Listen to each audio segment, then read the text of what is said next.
From immortality to ugly people. 100-year-old predictions about 2025. Look around you. The future has arrived.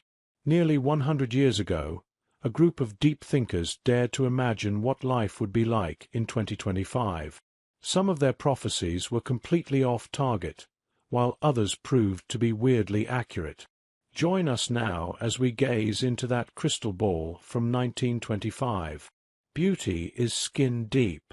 The future looked ugly to Albert E. Wiggum, an American psychologist. According to his calculations, homely, dull people were having more children than beautiful, intelligent people. If we keep progressing in the wrong direction, as we have been doing, American beauty is bound to decline, and there won't be a good-looking girl to be found 100 years from now, he told an audience in Brooklyn, New York. Looking around the auditorium, he added, "However, this lack is not apparent yet, especially here in Brooklyn. Advanced aging. Thanks to science, people would live to be 150 years old." Sir Ronald Ross, a British doctor who received the 1902 Nobel Prize in Medicine for his studies on malaria, told a London audience that life expectancy would continue to increase because of scientific advances. "That miraculous progress will not stop," he said. A great scientist at the Pasteur Institute in Paris has said that in 100 years' time, man should live to the age of 150. Why not? A famous American doctor has suggested to me that we should all be immortal. Who can tell what scientific investigation may bring? No one can say how long we may live when we are free from the ravages of germs. Rise of the superpowers. English writer H.G. Wells, the author of The Time Machine, The War of the Worlds, and The Invisible Man, foretold a new world order for 2025. Speaking at a dinner gathering at the Hotel Cecil in London, Wells predicted that global power would rest with confederations of people instead of independent countries. In 100 years, there will not be numerous nations, but only three great masses of people: the United States of America, the United States of Europe, and China, he said. A global government.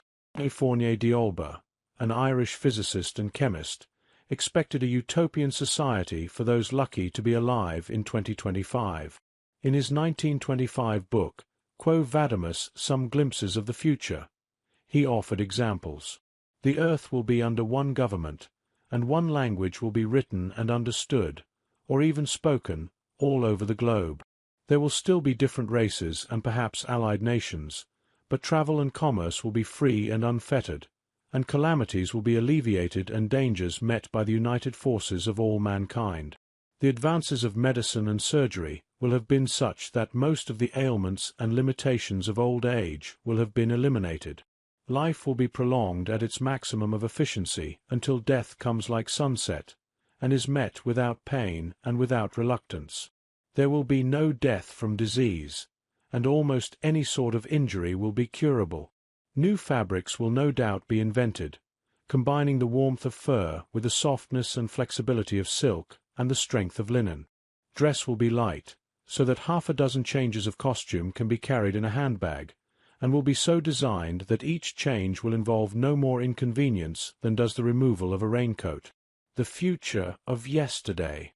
British scientist Archibald M. Lowe expected the 21st century to offer television machines, breakfast tubes, automatic sleep beds, wireless banking, moving sidewalks, and one-piece suits made of artificial felt.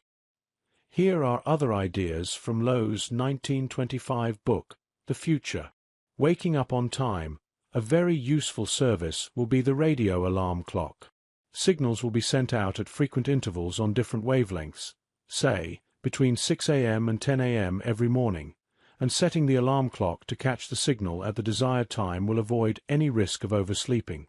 House and public clocks and even watches will be synchronized by signals sent several times daily, and we shall then know the right time instead of finding a variation of minutes all over a small city. Women in science. Women, owing to their accelerated development, will compete on equal terms with men in all branches of scientific research, resulting in faster progressive developments for health, comfort, and speed of thought and life.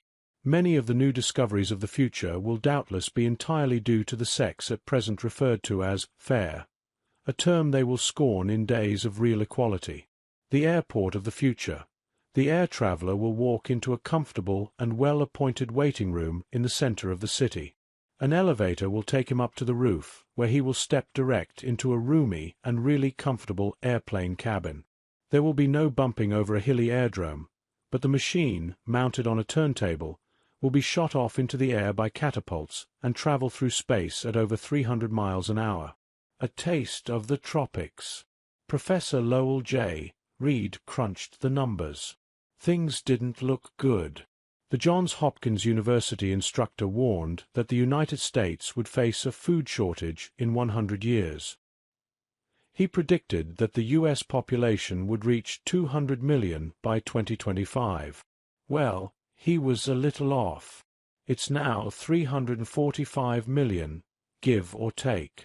In 1925, it was only 115 million. Reed said the nation would have to find new sources of food to feed all those mouths. This new food supply must be either found in the tropics or provided by processes for making artificial food from organic substances, Reed told a conference in Williamstown, Massachusetts. The latter would not be practical unless the cost of chemical processes were rendered much cheaper than they are at present. He would probably be relieved to know that modern grocery stores are stocked with tropical fruit and lots of processed food.